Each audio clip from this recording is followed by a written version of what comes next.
Welcome back to another episode of Rob Sports Center, man. As you can see by the title, I'm going to be taking another look at that 2025 recruiting class coming out of the state of Louisiana, and we got none other than the Mr. Keelan Moses. So Keelan Moses is an LSU commit. Man, LSU committing class, I know a lot of us give LSU criticism because they let go so much talent from Louisiana. They would go to Alabama and all these other different schools. But from what I'm seeing, LSU has kind of been doing a lot better in-state recruiting. Because most of the guys that I've covered so far has been from LSU. And here's another one. He's graduating from University Lab. See, I had messed it up originally because I had said Southern Lab and I didn't realize about University Lab. So I had to redo the video just because I had said the wrong school. But he's a 6'2" linebacker that weighs in at 210 pounds. 24/7 Sports has him ranked as a 4-star recruit with a 90 player rating. He had 19 college offers.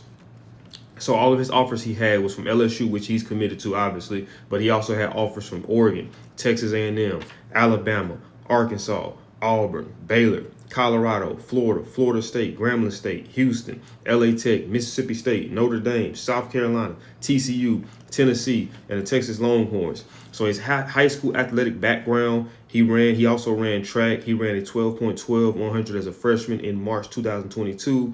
Also competed in the 4x200 relay. They didn't give me a time for that. But the 12.12 as for a linebacker and a guy that's as heavy as he is, that's pretty impressive. He also plays I believe running back, if I'm not mistaken. And I think some of his clips I seen was at running back. But I mean, I'm more so covering him as a linebacker because that's what he's going to be covering. But I do like the versatility there. So he kind of understands, holes, gaps, and things like that from a running back's perspective. So now he can incorporate that to being on the defensive side. So he kind of knows how, what a running back is looking for. And I will say this is something I might didn't write down in my scouting report, but he plays with instincts. When you see, it's like he sees it and he reacts immediately, like it's no delay. So it's almost like he knows what's going on in a sense, you know what I mean? And that could be just from preparation, that could be from film study, and that could really just be from instincts from playing running back. So Gabe Brooks normally does a scouting report, but he didn't do a scouting report for him, so I kind of put together my own scouting report. So the first thing that I did notice about him is that he plays with high energy. Whenever he makes a play, he gonna show you that he made a play. He gonna get up, he gonna get hype, he gonna get crunk, and I think that's what you want out of your leader on the defense is to play with that type of energy because everybody feeds off of that. You know what I mean? He also is a high effort player, which means that he's always around the ball somewhere, whether it's tackling, whether it's forcing the quarterback to throw the ball a little too early. He's somewhere in the area. He's somewhere around the ball. And being around the ball that much, eventually you're going to make a play. That's how you come up with fumbles, scooping scores. That's how you come up with pick sixes, just playing all around the field.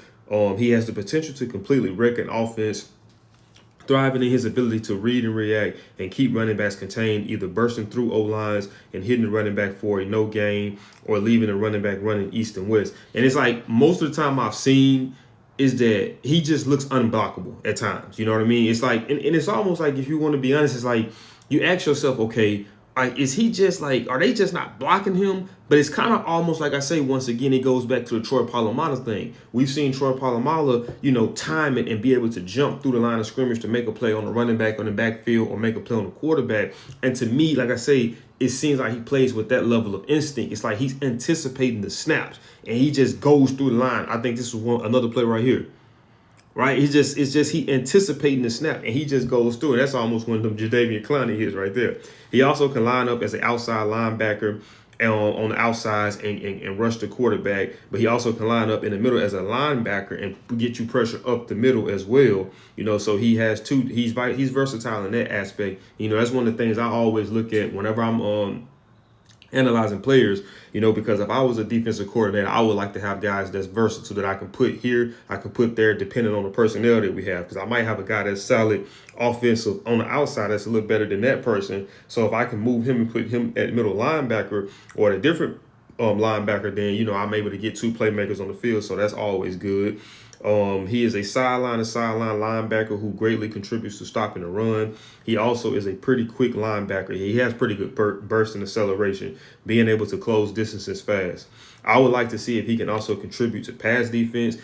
Obviously, the first thing that I seen was, his contribution to the run. Now, like I say, highlights only tells you one thing, so I would like to kind of see, you know, as a pass, like even right here on this play right here, he dropped back in the pass like it was a zone, and then he was able to come downhill and make a play on the ball. So I would like to see more of that, just to kind of see how he fits within the pass game. You know what I mean? We always talk about like 3-down players, and that's guys that can play on 1st and 2nd down, you know, to stop the run, but then can also be on the field on 3rd down to be able to contain the quarterback if you got a scrambling quarterback, or to be able to cover a running back out the backfield, or to be able to keep over the tight end. You know what I mean? You don't have to worry about having a liability out of there, and then you don't have to worry about switching out personnel. Teams pay attention. If I'm an offensive coordinator, I say, okay, I'm noticing that every time it comes to 3rd down, and this most likely a pass situation, they're pulling him out the game. Now I'm gonna attack him on 1st and 2nd down. That way y'all don't have a chance to pull him out the game. And I would like, well, so that's pretty much all I had left for that right there. I was just wanting to see his effectiveness in the pass, seeing him in a little zone, seeing him in a little man, you know, because obviously getting to the next level and to be successful at the next level, most definitely if you're trying to go higher than the next level, those are things that you're going to kind of have to be good at. I was hoping that it was going to be a little bit longer. I put together most of this is from his junior year, and I put together like some clips from his senior year as well. But it wasn't like a full, you know, highlight thing. So hopefully if he drops something later on throughout the year, you know, from his senior season, then we'll be going back and reacting like I did to some of these guys just early on that I was looking at their junior highlight reel, because that's all they had. But like I say, man, solid on linebacker. I think that, you know, once he goes to the next level, he's going to beef up a little bit more, put on a little bit more weight. And I think he can almost be like one of those, you know, Fred Warner type players. You know, I know just because he got dreads, it kind of is similar. But like I said, I look at the effort. You know, I look at him sideline to sideline, like right there. You know what I mean? That is the type of stuff. That's the type of plays that Fred Warner makes. You know what I mean? So I look at that, and being paired with what you got up there, LSU, with that defensive line. So being a part of that front 7 up there, and then shout out to Kyle Williams. They just got Kyle Williams too, man. I think that he can be can cause a lot of problems later on throughout his career. But man, that's it for this video, man. If you did enjoy this video, do me a big favor, man. Smash that thumbs up button. Also, if you're new to the channel, make sure you subscribe. When you subscribe, click that post notification bell. That way you be notified every time I upload. That way you won't miss them, because I got these videos coming back to back. By the way, I did skip over this. Make sure you let me know in the comments what you think about him, or what you think about LSU recruiting class maybe.